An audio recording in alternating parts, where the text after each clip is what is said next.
Invitamos a exponer a Ana María Adab Salgano, psicóloga magíster en estudios de familia y desarrollo, docente investigadora del programa de psicología de Uniminuto, y Sebastián Calvis Arcila, él es psicólogo magíster en educación, docente investigador del programa de psicología de la Corporación Universitaria Minuto de Dios, con su ponencia Salud y Enfermedad, diálogos interculturales desde saberes ancestrales y psicología. Recibámoslos con un fuerte aplauso. Bienvenidos.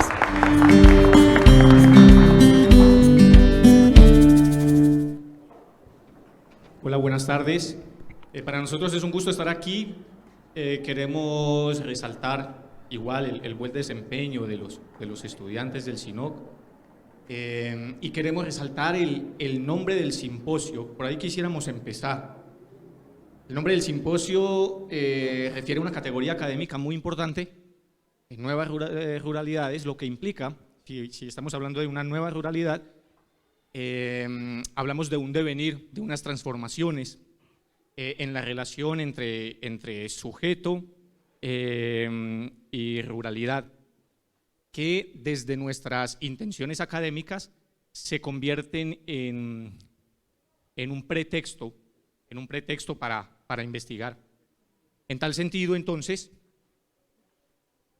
el título de nuestra investigación tiene que ver con diálogos interculturales, teniendo en cuenta de que para hablar de nueva ruralidad tendríamos que referirnos un poco a la ancestralidad y la forma como algunas comunidades se relacionan de una manera directa e indirecta con la fauna y la flora. En tal sentido, vamos a partir de, si me regalas la diapositiva, vamos a partir de un interés que como docentes tuvimos alguna vez. Dentro de nuestro grupo de estudiantes contamos con población perteneciente a resguardos indígenas, puntualmente de la comunidad Emberá Chamí. Como docentes del programa de psicología del Centro Regional Chinchiná, tuvimos la oportunidad de graduar varias cohortes con estudiantes que pertenecían a estos resguardos. Y ahorita les mostraré un poco. Bueno, allí ya tenemos la oportunidad de analizar. Ellos son muchos de nuestros egresados que pertenecen a esta comunidad. Pues desde la psicología tenemos una visión clínica puntual basada en unos modelos teóricos que mostraremos en un momento, pero a la profesora Abad y a mí nos interesó muchísimo este tema de analizar la categoría de enfermedad y salud desde una perspectiva ancestral.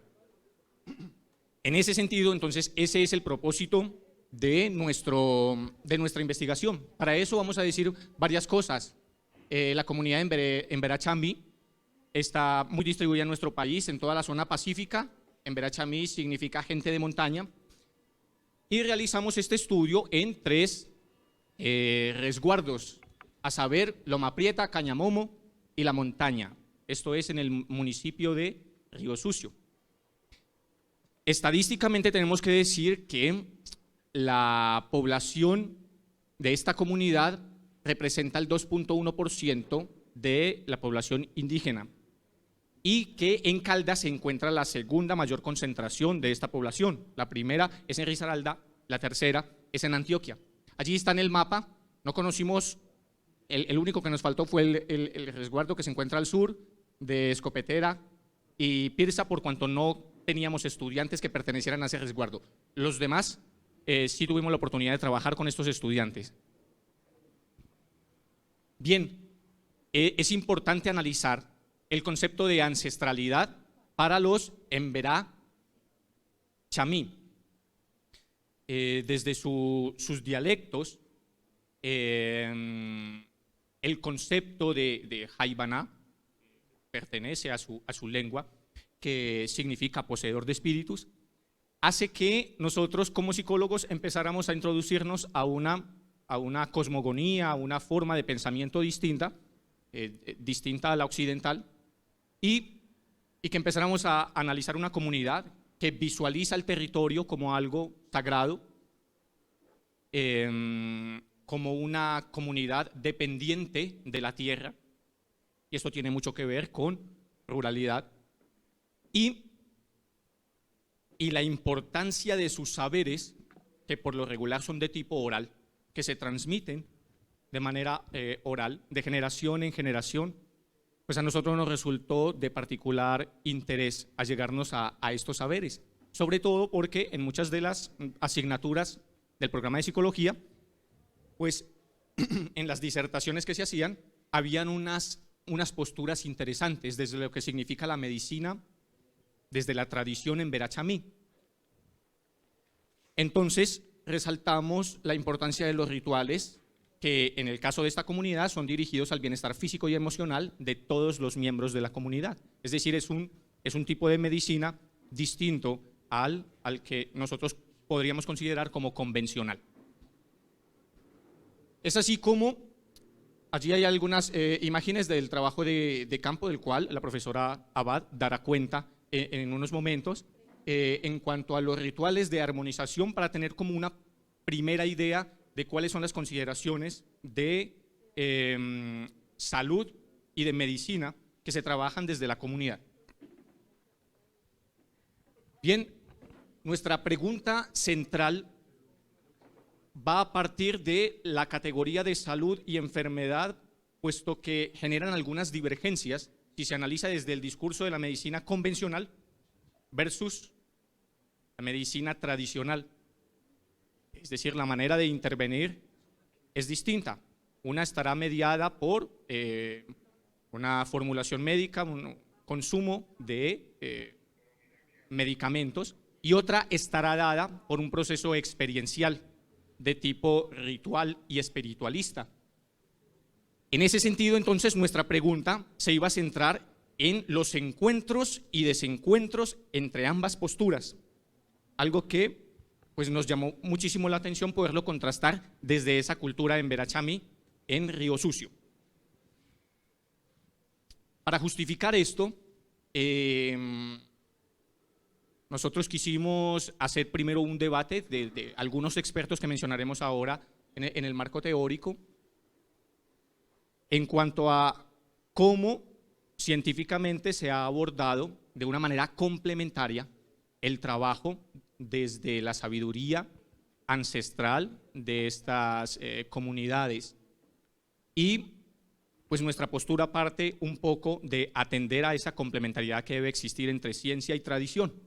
En tal sentido, desde la academia consideramos que es muy importante, que hay un reto, que hay una responsabilidad importante, el atender a la necesidad de que exista un diálogo entre ambas cosas. Es decir, la ciencia también observaba como una especie de metáfora, y no desligarnos un poco de lo que es un conocimiento que ha traspasado los siglos y nos acompaña hasta el día de hoy, y que está en peligro. Sabemos que factores como la globalización generan muchísimos problemas en la pérdida de saberes ancestrales en diferentes resguardos y comunidades indígenas. Entonces, nuestros objetivos principales, el objetivo general, tiene que ver con hallar las divergencias y las complementariedades entre ambos sistemas. Me refiero a medicina convencional versus medicina tradicional. Para eso se hizo primero una búsqueda exhaustiva, una búsqueda teórica, que nos ayudaran a conceptualizar muy bien cómo se percibe, cuál es el concepto de salud y de enfermedad desde ambos sistemas. En un segundo momento, la idea era pues allegarnos a la realidad, un poco a la experiencia de lo que es la medicina tradicional en campo. Y para ello, que se nos permitiera y nos fuera fácil determinar las relaciones entre los significados y las prácticas que los estudiantes, nuestros estudiantes pertenecientes a esta comunidad, pues le darían. ¿Listos? Nuestro marco teórico se va a centrar en 4 categorías fundamentales. El primero, el de interculturalidad, que es muy importante dentro de la nueva ruralidad también. Tener en cuenta la sabiduría, la forma de relacionarse con la fauna, con la flora, con el ambiente, es fundamental. En ese sentido, nos basamos en Catherine Walsh, quien tiene estructurado un discurso muy importante decolonialista relacionado con la interculturalidad. Es decir, trabajar mancomunadamente con estas comunidades, no desde un sistema asimétrico, sino desde la validación del saber que durante siglos se ha gestado en estas comunidades. Nos centramos, como psicólogos, nos centramos en Morrison y en Bennett, quienes trabajan pues todo el sistema de psicología de la salud, un concepto cuya centralidad se halla en la categoría de prevención, de hábitos saludables, que son aspectos que se trabajan actualmente muy fuerte. Por otro lado, Martínez y González pues nos ayudaron a establecer una diferenciación de la cual en los resultados la profesora Abad va a exponer un poco, pero el marco teórico soportado por Martínez y González nos permite establecer la diferencia entre medicina tradicional y una medicina convencional, donde, como lo van a ver, hay encuentros y hay desencuentros.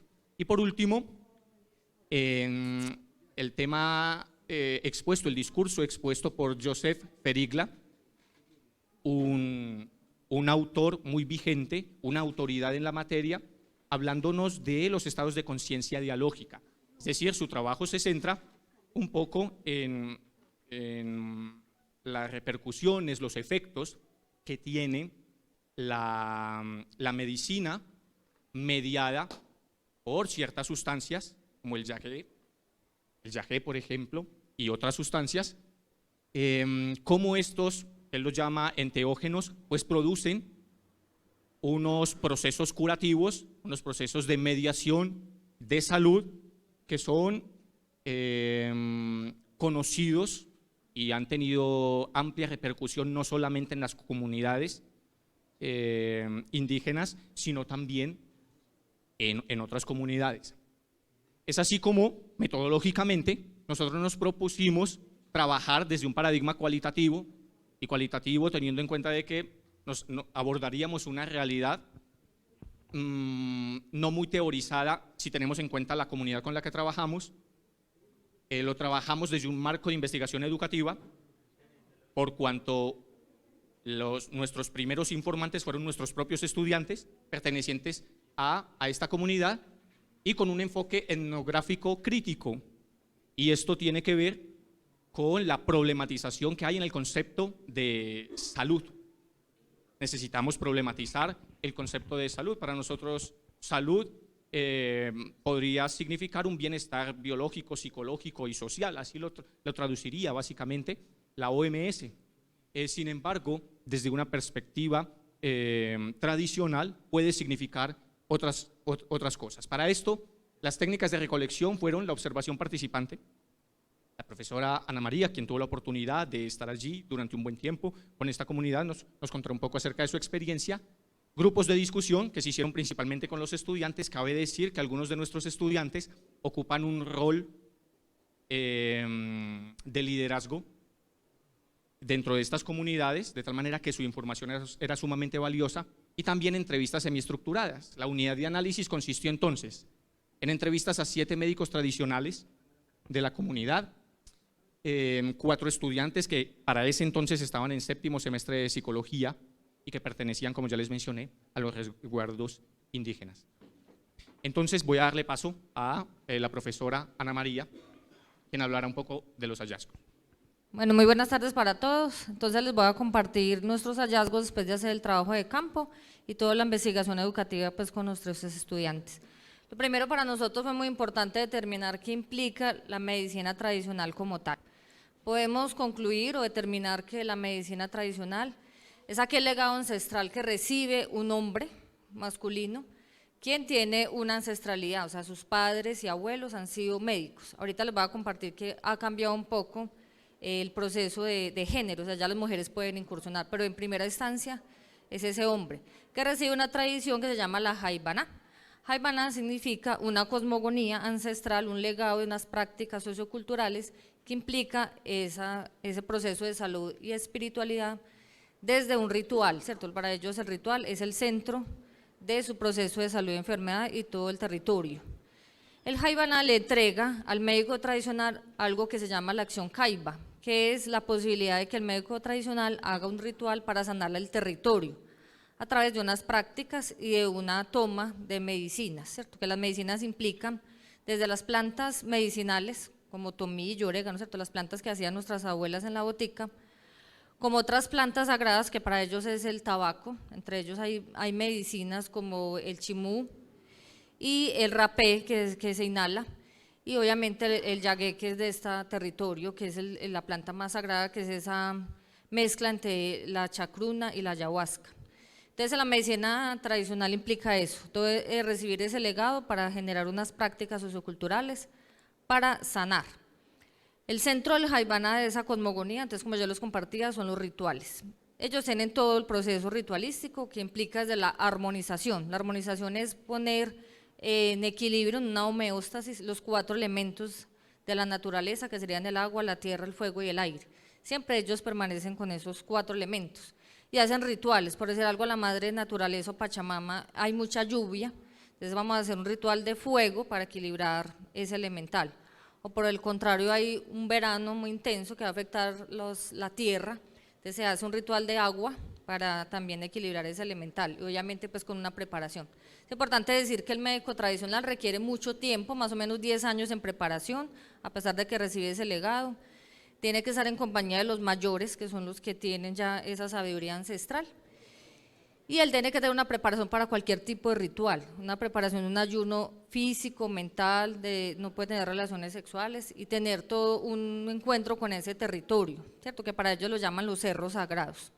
Otro ritual, aparte de la armonización, que es muy importante, que pudimos experimentar y compartir con ellos, es el pagamento.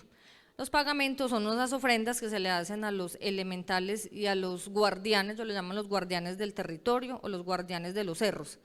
En Río Sucio hay 4 cerros, ¿cierto?, principales, tienen sus nombres en la etnia embera. Entonces el médico tradicional, con todos sus procesos ritualísticos, se conecta con los espíritus, y el elemental o el guardián le dice qué ofrenda o qué pagamento hay que hacerle. Cada guardián tiene, como digámoslo así, su requisición. Entonces eso es todo un proceso de preparación hasta que ya se hace el ritual de pagamento. Y hay otros rituales, que es el más sagrado, que es el de la ceremonia de yagué, que también implica que no solo el médico tradicional, sino que los participantes de ese ritual, de ese proceso ceremonial, tengan una preparación anterior. Tampoco pueden comer carne, tienen que tener un ayuno físico y ayuno sexual, también mental, porque para ellos la cosmogonía es muy importante frente a la espiritualidad. Entonces, ese otro ritual, que es el ceremonial, que no solo lo hacen los emberachamí, sino también otros pueblos originarios de Colombia y de Latinoamérica, es como el centro, digamos, que le da vida y le da el aval al médico tradicional del reconocimiento de esa comunidad.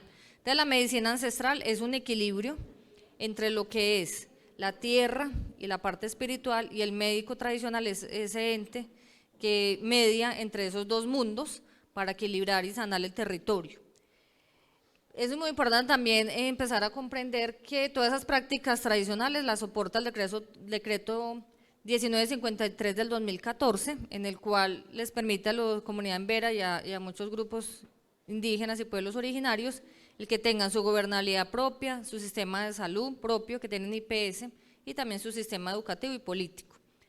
A pesar de que ellos tienen ese reconocimiento de su ancestralidad y que ellos pueden hacer todas estas prácticas en procesos de salud, autores como de Sousa Santos nos invita a hacer una reflexión muy importante, y es determinar que eso saber, que a pesar de que es ancestral, que requiere todo un proceso de preparación, así como uno de universitario tiene que estudiar un tiempo, no es reconocido a nivel de academia. Entonces, de Sousa Santos nos invita a hacer unas conversaciones, unos diálogos interculturales, para que podamos llegar a converger en esos saberes y reconocer esa ancestralidad. Entonces aquí les cuento, ese es el resguardo de la montaña. Esta pertenece a imágenes de la Escuela de Medicina Tradicional Espiral de Vida, en la cual desde hace un tiempo ya permiten que las mujeres hagan parte de esa formación y puedan ser médicas tradicionales. Se rompe un poco ya como ese patriarcado, donde ya hombres y mujeres pueden ser médicos tradicionales, pero sin embargo la figura masculina sigue siendo como una mirada de mucho respeto y de mucho aval, porque el médico es el que tiene esa representación política y también desde la salud y el conocimiento ancestral. Entonces las mujeres y todos los que quieran ser médicos tradicionales deben incursionar en la escuela Espiral de Vida. Tiene un proceso inicial de 3 años, el cual es muy fuerte, o sea, todo es un proceso de introspección, de estar con todos sus rituales y prácticas muy fuertes, intensas, como decir, estar en una noche muy fría, desde las 12 hasta las 5 de la mañana en el agua, a bajas temperaturas, desnudas, ¿cierto? Para ellos el hombre necesita aprender más de la mujer, porque la mujer es más fuerte y tiene más posibilidades, digamos, de poder a nivel de sanación. Luego ellas pasan a tener un conocimiento, todos los de la escuela, a tener un conocimiento en plantería, que son las medicinas como el tabaco, el chimú y también las plantas pues, que nos sanan nuestro cuerpo. Y ya hay personas que si quieren entrar a la medicina oculta, que es ya como practicar la pragma, que son la parte espiritual, o ya a tener la ancestralidad, ¿cierto? Puedes conectar con los espíritus y requiere 10 años. Pero puedes llegar hasta un punto, ¿cierto? Es como decir que uno está en el bachillerato y seguir la universidad y luego seguir el posgrado. Entonces, digamos, un posgrado sería ya manejar esa medicina oculta que dura 10 años. Es un trabajo de mucha introspección, de mucho enriquecimiento, donde realmente se hacen unos ejercicios de mucho respeto, del respeto hacia los mayores, como ellos lo llaman, que son los que entregan ese legado. Bueno, aquí vemos algunos elementos ritualísticos, que es el centro de la comunidad en Verachamí, para hacer la sanación desde el territorio, desde su ser, ¿cierto? Y desde toda la comunidad. Aquí vemos un báculo, que ese es un elemento de poder que tiene el médico tradicional, en el cual cuando él entra en un trance, como nos decía Fericla, desde una conciencia lógica, él entra a un proceso de reconocimiento de su psique, se conecta con el inconsciente colectivo de su comunidad y le devuelve desde una imaginería mental que nos dice también García en el 2002, develando todos esos componentes del territorio, de la ancestralidad, de la requisición desde su comunidad y lo que necesita la tierra para sanar. Entonces él lo devuelve. Y aquí vemos algunos elementos donde están el agua, el fuego, el aire y la tierra, representada en las velas, en la planta como la ruda, en el agua, que ellos también manejan mucho el vino, y también los cánticos, ¿cierto? El viento para ellos sería el elemental a través de las flautas para poder conectarse con esos elementos y guardianes. Entonces también otro de los hallazgos, y para ir concluyendo, encontramos que la salud para el territorio en Verachamí y para nuestros estudiantes como psicólogos, en ese momento ya son egresados, que eso es lo que nos interesaba a nosotros, identificar nuestros psicólogos pertenecientes a esta comunidad, cómo van a empezar a intervenir la salud mental. Entonces, para ellos lo más importante es empezar a tener esa relación. La salud es un proceso de integración entre la comunidad, el territorio, la familia, porque esa es la estructura del Jaibaná. Unidades sociales desde la unidad de la familia, donde cada rol que tiene uno de los representantes de la comunidad es importante para la salud de todos. Entonces allá hay una jerarquía, entonces tenemos desde la sobandera, la que ayuda a la partera, la que acompaña al médico tradicional, los estudiantes de las escuelas. Entonces cada uno, hasta los niños, tienen un aporte fundamental en la sanación, porque para ellos la sanación no solo es física, sino que es de la comunidad, del territorio y sobre todo de todos esos guardianes que protegen ese espacio, porque el espacio es sagrado. Entonces hay una participación colaborativa, dialógica de cada uno de los participantes donde componemos una salud integral. Y eso es lo que tenemos que aprender de esa comunidad. Nosotros debemos comprender que ellos nos dan esa gran enseñanza, que la salud debe ser algo integral, que la salud es un componente biopsicosocial y espiritual, que es lo que debemos trabajar un poco más nosotros. Para ellos las personas se enferman por un acto de desobediencia, que es para ellos eso. Es decir, que si yo puedo pensar de manera inadecuada, tener un sentimiento negativo, renegar de las cosas, ¿cierto? No respetar a mis mayores, eso sería un acto de desobediencia y por eso me voy a enfermar. Y para ellos hay otros procesos de enfermedad mucho más delicadas, que es donde las personas de pronto ya tienen ir en contra de sus propios espíritus o los elementales o de sus propios ancestros, entonces se enferman aún más, porque de pronto no van en coherencia de sus prácticas. Entonces, para ellos, esa enfermedad hay que curarla a través de un proceso de sanación, de amor a la tierra, del respeto a ese legado ancestral, y de esa manera nos curamos. Yo le preguntaba a mis estudiantes, bueno, ¿y ustedes por qué estudian psicología y cómo van a intervenir a un paciente? Entonces ellos decían, no, yo estudio psicología porque yo sé que allá hasta un punto somos conscientes que hay enfermedades mentales, hay trastornos que sí requieren de otra intervención de unos profesionales, y nosotros llegamos hasta un punto, ellos lo tienen muy claro, pero para ellos siempre van a primar su legado ancestral antes que la disciplina de la psicología como tal. Todo se centra en los rituales, como yo les compartía, y nos dejan ese gran legado de que todo debe ser un equilibrio y un proceso de integración, desde la salud física, mental y sobre todo la espiritualidad. Entonces aquí vemos cómo los mayores desde las escuelas, los mayores son esos médicos tradicionales que entregan esos legados, y ellos también tienen sus propios encuentros, o sea, el que está formándose o el que ya es médico tradicional como tal, también requiere otro mayor para que lo esté sanando, acompañando y preparando para todo, porque ellos tienen que sostener, por decirlo así de alguna manera, el territorio, ¿cierto? Ellos son el que le entrega a toda la comunidad ese legado y esa gran responsabilidad de mantener el equilibrio. Aquí también nos vemos otras fotos, sobre todo los gobernadores, que ellos a veces tienen muchos encuentros en Antioquia, donde, como ustedes saben, del decreto 1953 que ahorita les compartía, tienen su propio gobierno. Entonces los gobernadores se encuentran en Antioquia o en otros territorios, también Cauca, y allá hacen sus propios diálogos de saberes. Bueno, para ir cerrando entonces, ¿cuáles son esas complementariedades entre la psicología y la medicina tradicional? Realmente hay muchas complementariedades. Primero, pues la psicología busca la salud mental, debe buscar un equilibrio, una introspección. Hay un enfoque de la psicología que es la transpersonal, que es la que estudia de alguna manera la trascendencia. No hablamos desde la espiritualidad, pero sí es una búsqueda desde el ser, desde un sentido de vida. Entonces, autores también nos dicen que cuando un médico tradicional entra en un estado alterado de conciencia, que sería desde Fericla una conciencia lógica, se está conectando con otras líneas de tiempo, y para la psicología sería un estado psicótico, pero para ellos desde un proceso ritualístico no, ¿cierto? Es un contacto de ancestralidad.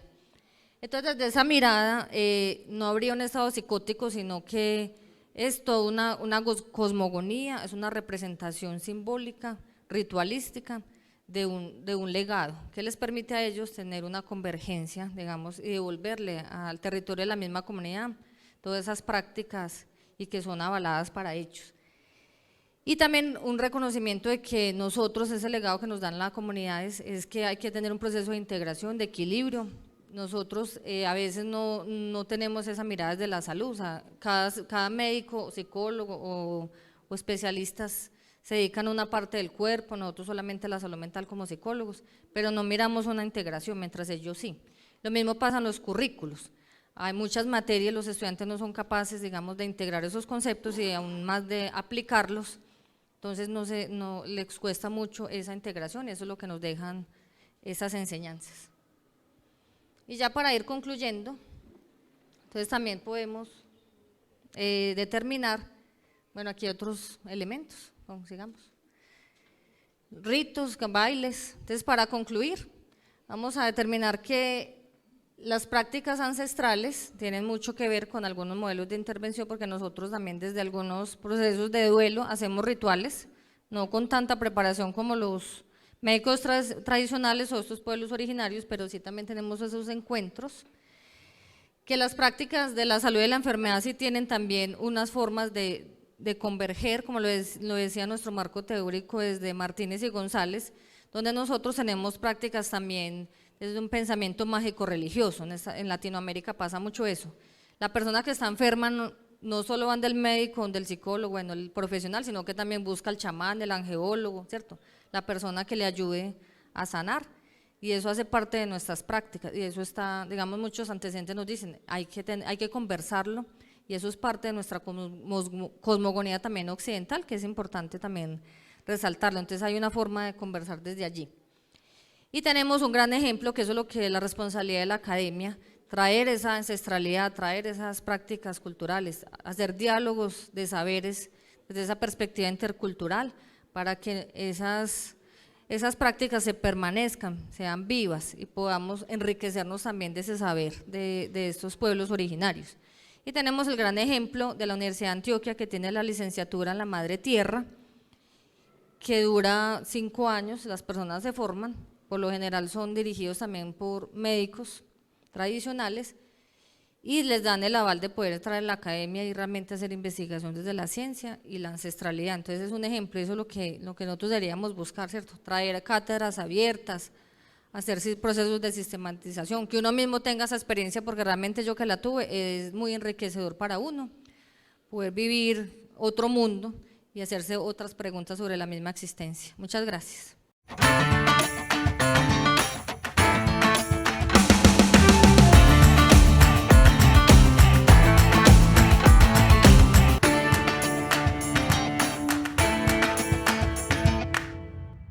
Bueno, muchas gracias Ana María y a Sebastián por traernos esta excelente presentación. Ha tenido muy buena acogida en nuestras redes sociales, tenemos muchísimas preguntas.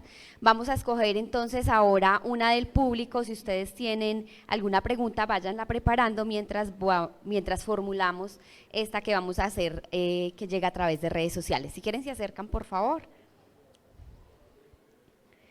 Alfonso Carantón pregunta, ¿cómo cree que estos procesos sociales, económicos, culturales y psicológicos ayudan a fortalecer la ruralidad y los procesos dinámicos y sociales de la urbanidad? Bueno, muchas gracias. Gracias por la pregunta.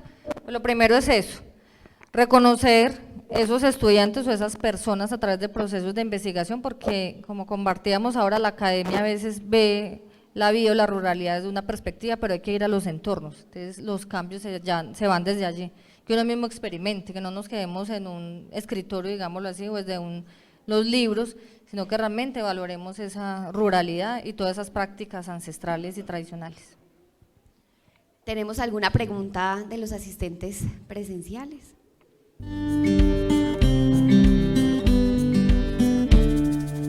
Bueno, no es una pregunta, sino que es una felicitación. O sea, qué proyecto tan bello que nos une con lo que somos nosotros, con lo que es nuestra tierra, lo que son nuestros indígenas ahora. Las investigaciones tratan de ser, y siempre han tratado de hacer cosas grandísimas, impactantes, pero eso nos muestra que nosotros podemos hacer investigación desde lo cotidiano, desde todas las poblaciones que hacen parte de este territorio. Y es lo que nosotros hablamos, de volver a colocar los ojos al sur y empezar otras a retomar todos estos pensadores del sur y a construir procesos tan bellos que nos permiten valorar lo que realmente tenemos nosotros en nuestro país. O sea, por ejemplo, la medicina tradicional para nosotros es muy interesante, las medicinas europeas, la medicina de Estados Unidos, siempre tenemos los ojos puestos en esa medicina, pero me imagino que esta medicina tiene igual poder, porque ellos están convencidos que tiene esa forma de transformar. No sé si ustedes me pueden decir cómo es el impacto o qué hicieron ellos en el proceso de pandemia COVID con la medicina tradicional, cuáles eran las prácticas que ellos tenían y si hubo un mejoramiento, si se redujo de pronto el impacto que tenía este virus allá en ese territorio. Sí, pues yo tenía que hacer el trabajo de campo en plena pandemia, obviamente cerraron los resguardos porque eso es todo un proceso para pedir los permisos. Cuando yo llegué, pues ya, eso fue este año en junio, hicimos el trabajo de campo y ellos hicieron una medicina, no le dicen qué es, pero a mí me dieron, ¿cierto? Para que no me diera el COVID, al momento pues nada, y la verdad yo pude observar que lo que pudimos preguntar a ellos no les da nada de eso. A mí también me impactó mucho que allá la tierra es muy fértil, o sea, son de pase una plantica llena de aguacates, de maracuyá. Entonces yo hasta le preguntaba a un médico, ¿por qué hay tanta fertilidad aquí? Pues será porque ustedes son tan agradecidos y tienen esa conexión con la tierra. Me dijo, claro, es que la tierra está viva, ella nos da porque nosotros somos agradecidos y la amamos y la respetamos.